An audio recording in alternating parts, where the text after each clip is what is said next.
ウルトラマイクロマニアックスです。今日は今やトイドローン界の優となったイーシーンの固定翼機イーシーンミニ F22 ラプター EPP260mm ウィングスパン4チャンネル RC エアプレーンのレビューをお送りします。トイドローンで名を馳せたイーシーンが作った固定翼機というだけで興味を惹かれる本プロダクトですが、もともと企画されていた商品は発売が予定されたまま1年近く放置プレイの末にペンディング。先日発売された本機は全くの別物ですが、よく見れば前者は米先進戦術戦闘機選定用の試作機である YF ナンバーで、本機は量産型の F22 であるので、全くの別機体がベースだから別物だというのは当たり前でしょうか。さて、その本機ですが、OEM 元はボランテックス社で V761-7 というモデルナンバーで先行発売されている商品で、2チャンネルトイ前製の昨今において、珍しくエルロンやエレベーターといった動力を制御するホビーカテゴリーの機体です。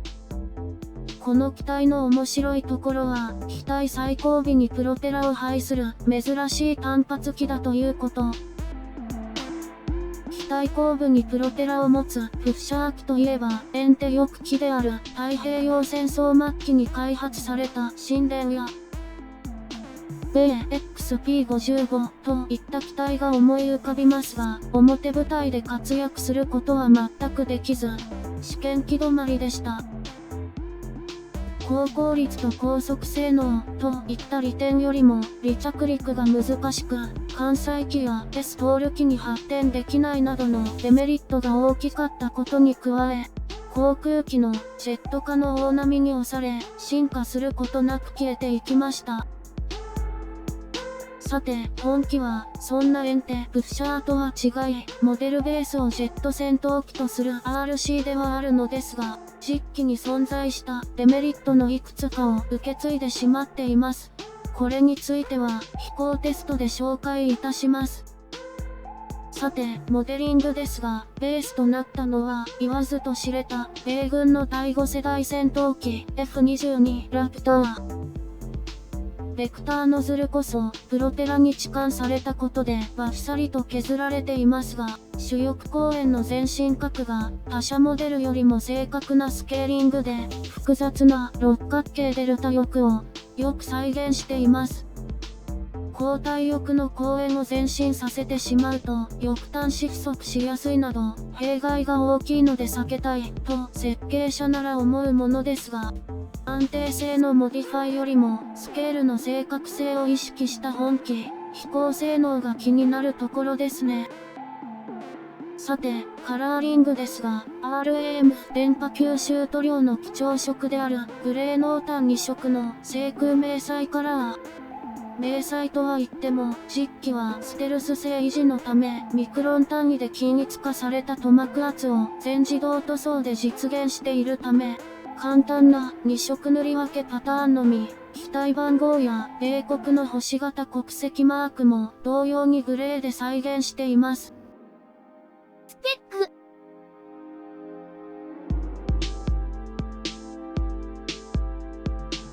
重量は実測でぴったり 44g。この翼面積にしてはかなり重い機体ですね。飛行テスト。12月中旬に入手したのですが、天候が芳しくなく、なかなか飛ばせませんでした。そんな中、曇り空なものの、風が弱めの週末が訪れたので、テスト飛行に赴きました。なお、今回の送信機は、OEM 元のボランテックス V761-1 F22 用に作成したオープン TX モデル設定で、タラニス X9 ライトです。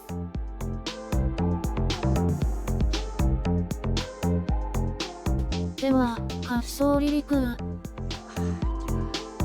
で、離陸時に機種上げしたら、右回転のプロペラが滑走路に接触し、機尾が右に弾かれて、左に曲がりました。別な日にも、滑走離陸を試みましたが、同じくプロペラ接触で左に思いっきり曲がります。風が強いのと、やっぱり暗すぎて機影が判別しづらいので、今日は飛行テストは取りやめにします。とりあえず、甲板着陸。飛行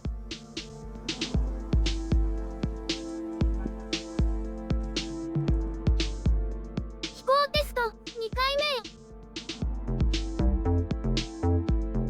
年明け、ようやく天候に恵まれた日が来ました。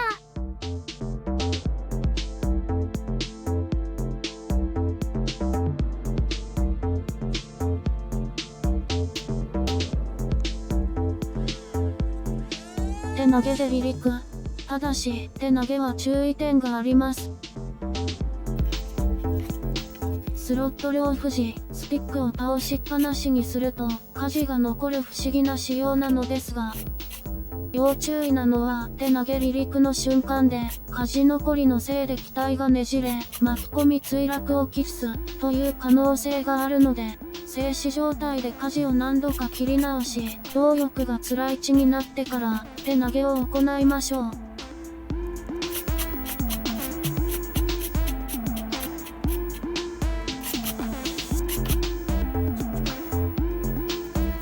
さて飛行テストの方ですが、年越しで少し期間が開いてしまったため、まずは完熟飛行で機体応答を確認していきます。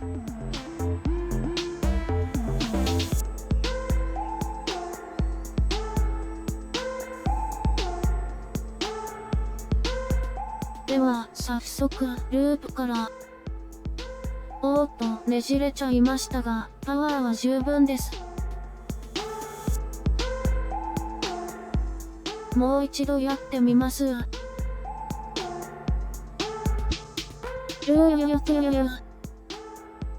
大きなループが描けました。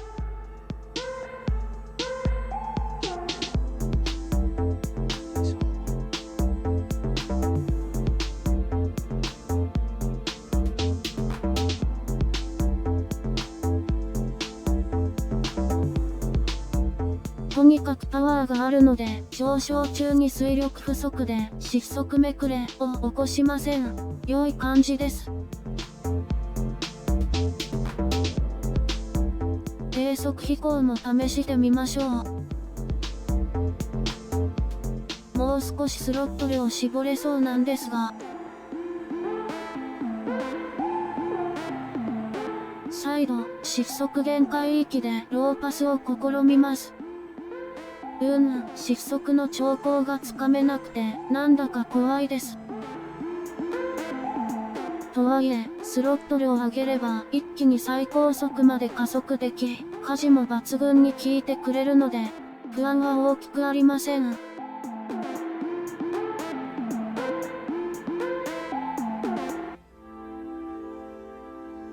では、次は、背面飛行を試してみましょう。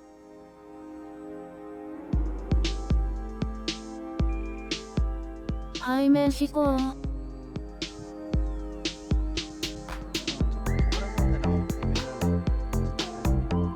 エレベーターをフルダウンしていますが、背面も十分可能ですね。さて、そろそろ飛行時間終了。バッテリー残量も少ないので、甲板着陸させます。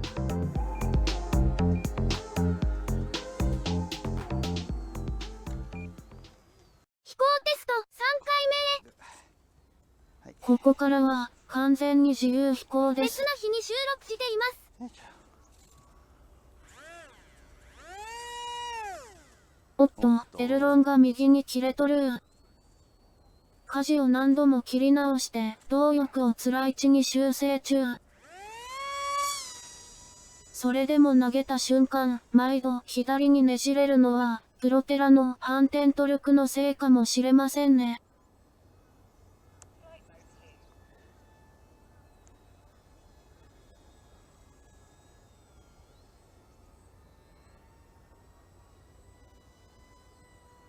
さて、今回の操縦プランは、とにかく振り回す、です。ナレーションは控えますので、その飛行性能の高さを映像でご確認ください。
ああ、なるほど。あれ難しいな。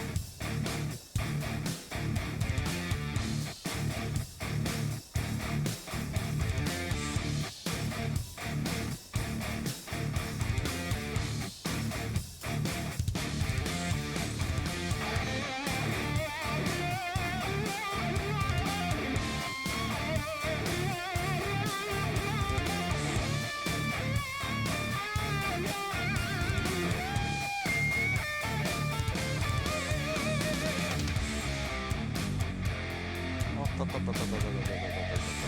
とっと。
楽しいけど目が疲れます。瞬きあんまりしてらんないんで